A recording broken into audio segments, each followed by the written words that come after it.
Elisabeth, time and again, there are people who voluntarily leave life, thereby trying to escape earthly worries or physical suffering. For several decades now, you yourself have been able to see spirit beings and communicate with them. And in doing so, you are also able to get into contact with spiritual beings who have passed into the world beyond through suicide.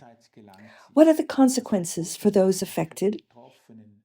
That's actually a difficult issue. They didn't fulfill the earthly tasks they were assigned because we are all born on earth in order to live there for a certain time and go through some challenges there. Those people, however, are just simply leaving this schooling of aptitude. But the spiritual world is carefully weighing whether someone has really had a very difficult life or not. Mitigating circumstances are taken into account, but suicide is on no account a good thing. It often came to my attention through the spiritual world that those affected regret what they did. Can you tell us about spiritual encounters where you met spirit beings who had lost their lives to suicide? Well, let me start with an experience I had about 2 months ago. I met a person in front of the senior center who had recently passed on. His companion was standing next to him. Looking at them, I was quite perplexed. His companion immediately took notice that I had seen them and said, "Well, this is Arthur. He just died. He took some kind of poison, but no one should know anything more about it, and his earthly body was carried away a short time ago. The reason why he is so confused now is that he still hasn't realized what happened, nor does he know about it. But when you come to the retirement home or the senior center next time, I'll let you know how things are going."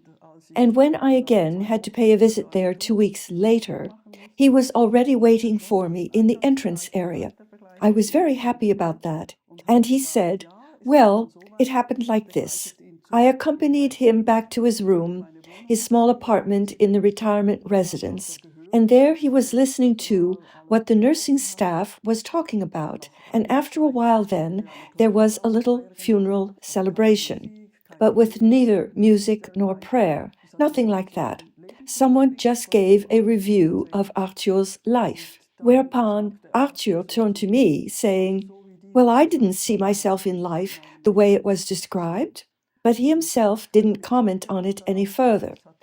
Then they both just simply were hovering through the walls and the floors of the building, which is no problem for a spirit being at all. Then they were hovering down to a kind of basement, where there was a storeroom, into which he pushed him, saying, 'You should have lived these 2 years, as they would have been very instructive for you and those around you. I'm leaving you now, but I can still see your thoughts.' Then he was gone, and his descriptions were over.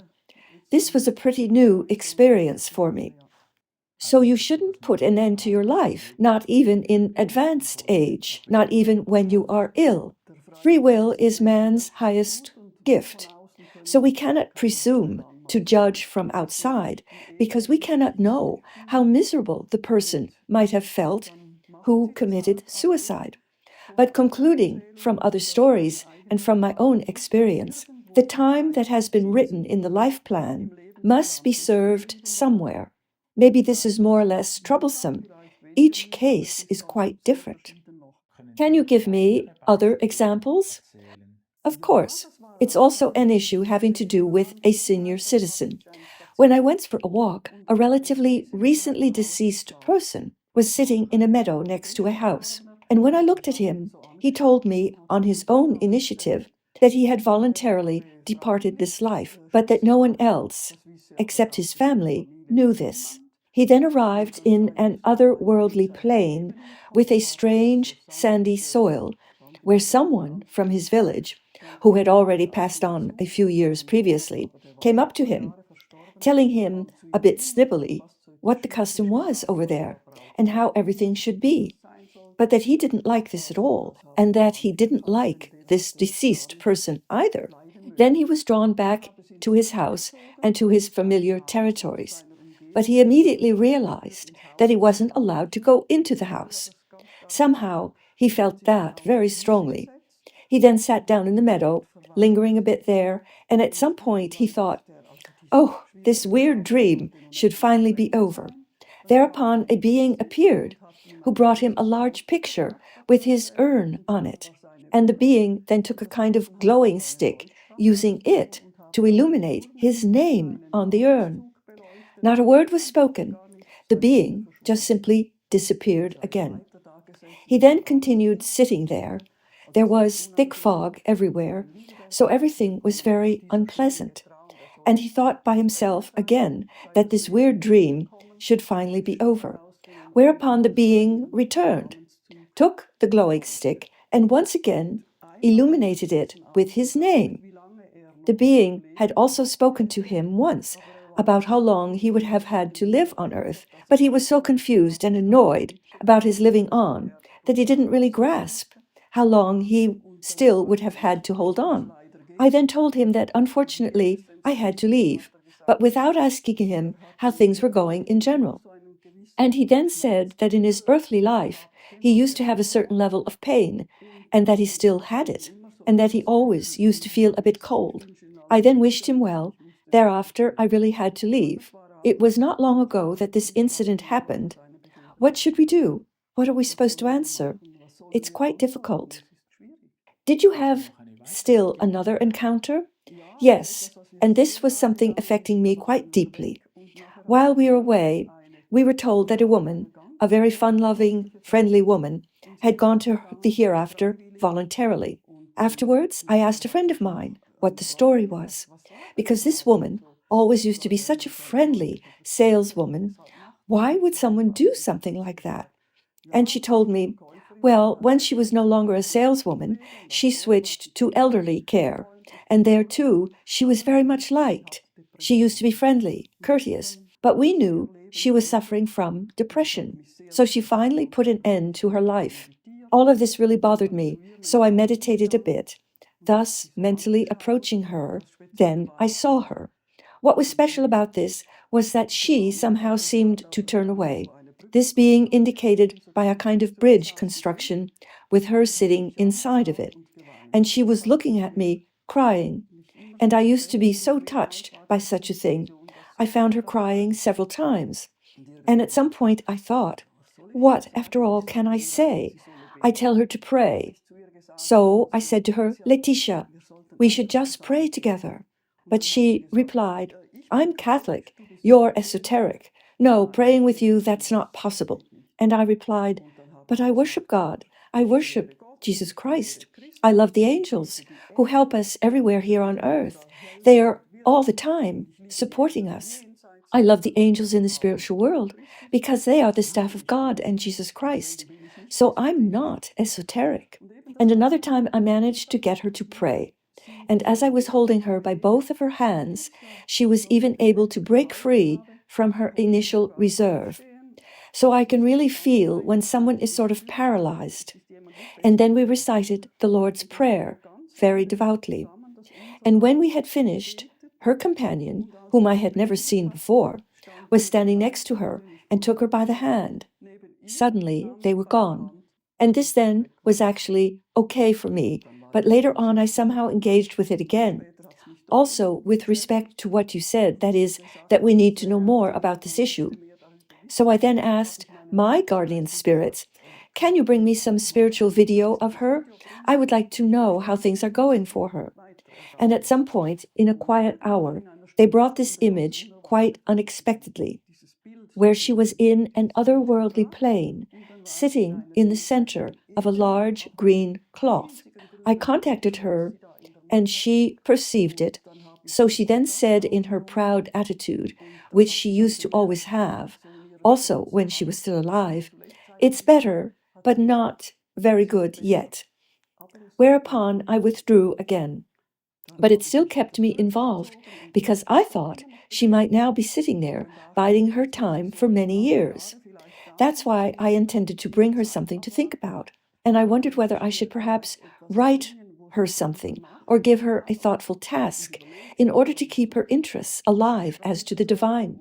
Because if you turn to the heavenly, to God and Jesus Christ, then well being will return, because you are connected with heavenly energy then. So I thought about it for quite a while, but for the time being, I hadn't done anything. So when I again was sitting in a quiet, calm corner, the image was appearing.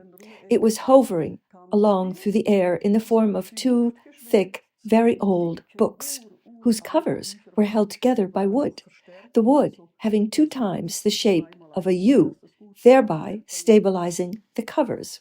Still another book was hovering along that was bound in a kind of linen and was about 50 or 100 years old, and that was very elegantly bound. I expected these books to hover onto Letitia's lap, but this was not the case. They somehow were sinking down beside her. But I have neither seen her nor heard from her since. As a fellow human being, however, I am reassured that at least she is no longer lingering in a state of avoidance. But now, probably thanks to the fact that she was finally ready for a prayer, she was allowed to experience this, how shall I put it, this improvement. In a preliminary talk, you told me about a high school student. Yes, and this issue caught up our entire neighborhood. The student had thrown himself into a rushing river when it was flooding, and people told each other about it. And for this event, too, I asked for a spiritual video with a mental image. But you have to go into meditation diligently, that at some point you might be given such a video. And I actually received a video where I saw this boy being swept away by the raging waters, whereupon at the next bend his spirit left his earthly body, then climbed up the riverbank, panting, and his grandfather was on the meadow up there. Maybe he had been authorized by the spiritual world to be there. So the boy ran up to him and sat down next to him, thereby breathing and panting heavily. And when I viewed this image in its totality, I saw some little yellow pieces of cloth fluttering along, gradually coming down on the shoulders of this high school student. Then he was calm for a while and no longer shivered quite so much. He was able to relax a little. So I thought, what does it mean for me as I view this?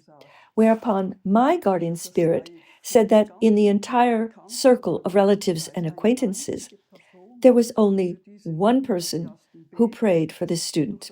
And because of these few prayers, a lightening of his state of being was granted to him. And this was the meaning of these little pieces of yellow cloth. Later on, when I thought about it again, I was shown that in the world beyond, he is in a plain corresponding to the bed of a dry creek. Even though actually still in a beautiful yellow color, he was told, back over there, there is the city you started out from, and you were sent into earthly life in order to fulfill a task. You didn't even believe in God, not even as a young fellow.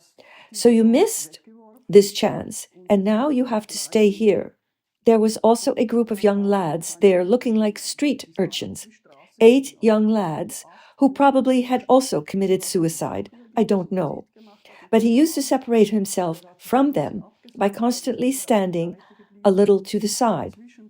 And every now and then a teacher came to them, which was a sign of grace, as I was told from the spiritual side, and he taught them the most important things by means of a kind of religious instruction. That's roughly how I imagined it all. Then the pictures were gone. When listening to you, I see that these are relatively hard fates these people have to go through. What sense does it make? Well, you put a lot of effort into organizing a course of study or something similar for your son, and for this, he would have to go to a foreign country. And then you hear that he has given up his studies, so that all the preparation and everything else was just for nothing. And he carelessly discarded this opportunity. Maybe you, too, would react with stern words or measures. I myself, too, think that what these suicides are going through is a severe sanction. But I suppose, since the world beyond is constantly informed about certain things, that the spirits knew, when entering earthly life, that their chance had come, that they should grasp and not miss. That's what I suppose. It's just like that, and we have to accept it as it is. But if someone voluntarily returns to the hereafter, maybe due to intense suffering, such as an evil environment, strong stress and distress, worrying about the children's bread, then this soul is being cared for and strengthened in the hereafter. That's what I once read about in a book. And that's because this soul was greatly hurt by these evil fellow human beings. All this will, of course, indeed be looked at, and this has deeply impressed me. This too is possible. Are there better times ahead for those affected? I can't say in detail, because I could ask a person who committed suicide at age 30, maybe only after 50 years.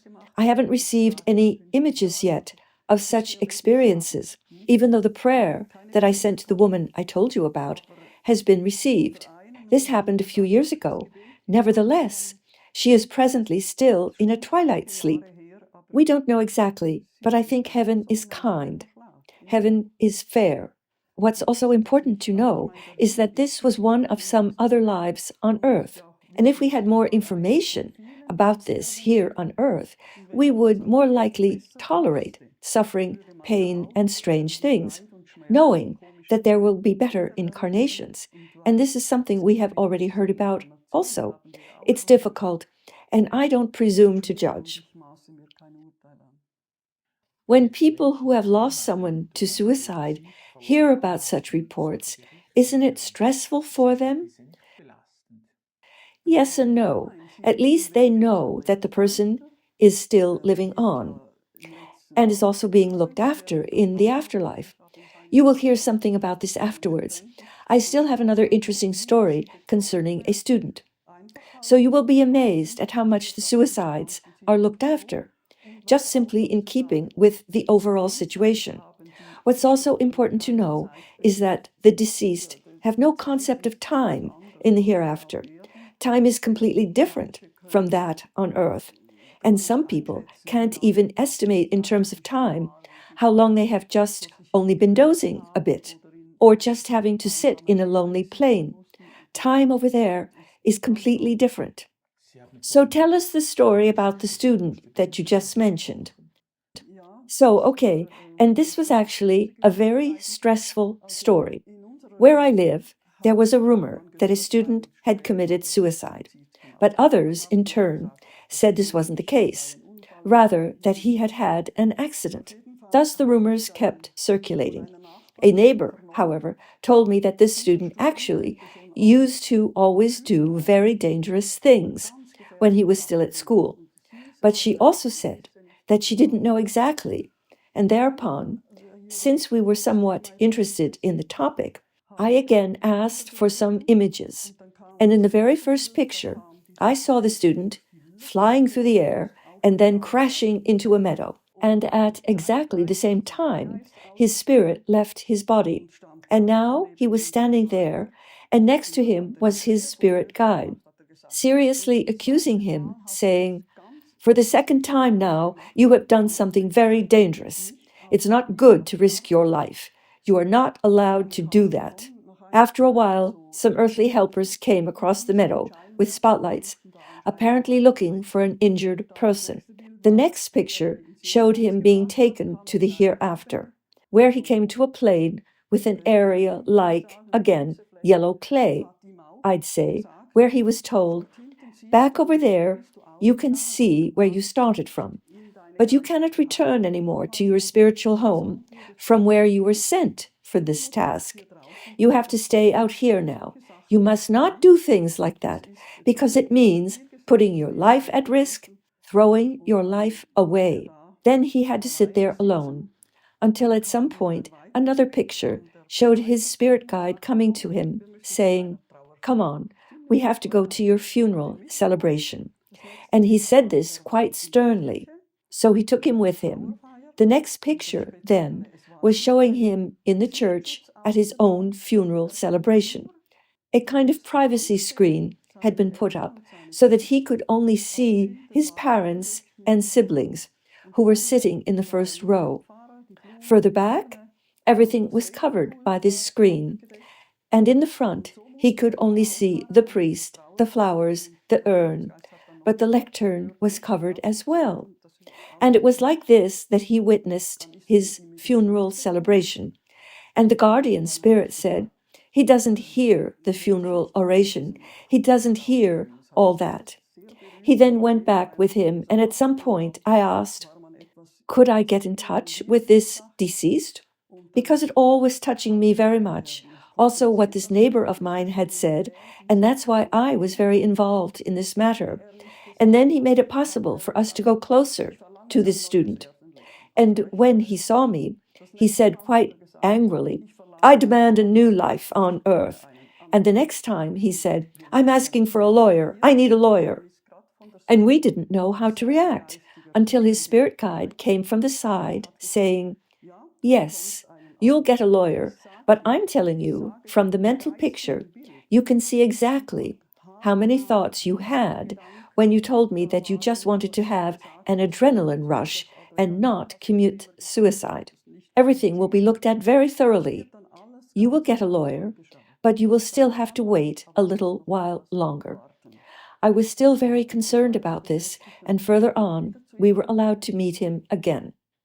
And I said to him, didn't you somehow know that there are masses of people on earth expected to fulfill a task, that it's a school and a testing grounds?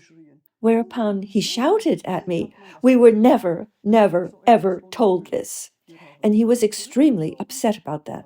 We then withdrew, but all this kept me busy, yet we were able to meet yet again. So I said to him, referring to what you said, in which school disciplines should it have been taught that Earth is a testing grounds, a school?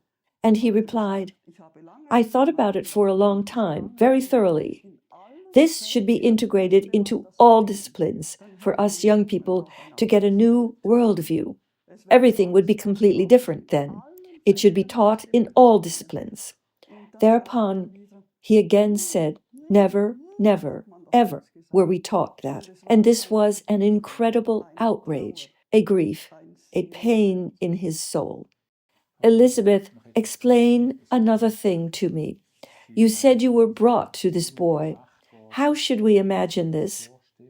There are deceased people coming to me as a spiritual appearance. And in the same way, I'm able to move to the otherworldly plane as a spirit, that is, through meditation. But I could not get very close to this student. But all the same, I was able to get to the otherworldly plane so that he could see me. And because he realized that someone kept coming to him, he could see me and shouted at me. There is still another experience I would like to tell you about. I didn't know the young woman in question. A friend of mine told me about this story. Imagine this young woman. She was only 17 years old and voluntarily left life. It's absolutely necessary for you to pray for her because all people around her are non-believers. That's what I did. And yet she kept reminding me of this. And when I was sitting down once again, briefly but intensely, praying for her, I saw her sitting in a youth club, where there are worn-out sofas and the like, a youth club like those in larger communities, where young people can go on Wednesdays or Saturdays and Sundays or whatever, and she had to be there, or was allowed to be there, to cheer up young people who were sitting around there with very worrying thoughts. And her spiritual teacher instructed her exactly how to do this, and she was constantly there in service. In order to keep these young people from thinking such heavy negative thoughts, she kept giving them positive words. And in one of the last encounters with her, she said, you know, I'm deeply sad that I have to carry out this task as a spirit and not with my earthly body. The comforting thing about it, however, is that she was given a juvenile sentence, and she was a juvenile. the juvenile justice system on Earth was probably adopted from over there. And this means mitigating circumstances for young people, or, as I just said, the woman in distress, in real distress. These are mitigating circumstances, and I was happy that the spiritual world has given her this task because it makes sense, and she will spend a lot of time on a very meaningful task. Do you have any advice on what to do if people are having suicidal thoughts? Seek help. There are so many institutions offering professional help. Or, the moment you hear this phrase, talk to them seriously and make it clear to them you need professional help. It can also be said you have to help these people, but I myself would only be able to help in part because you constantly have to be nearby. There was once an interview on the radio with a doctor saying there is a high rate of suicide, and he is a family doctor, and he said, and when he feels that a patient was not in a good mood, in a way that suicide could be an issue, he used to call a relative or acquaintance in the village, asking him, listen, your friend or acquaintance is not feeling very well. Please take care of him.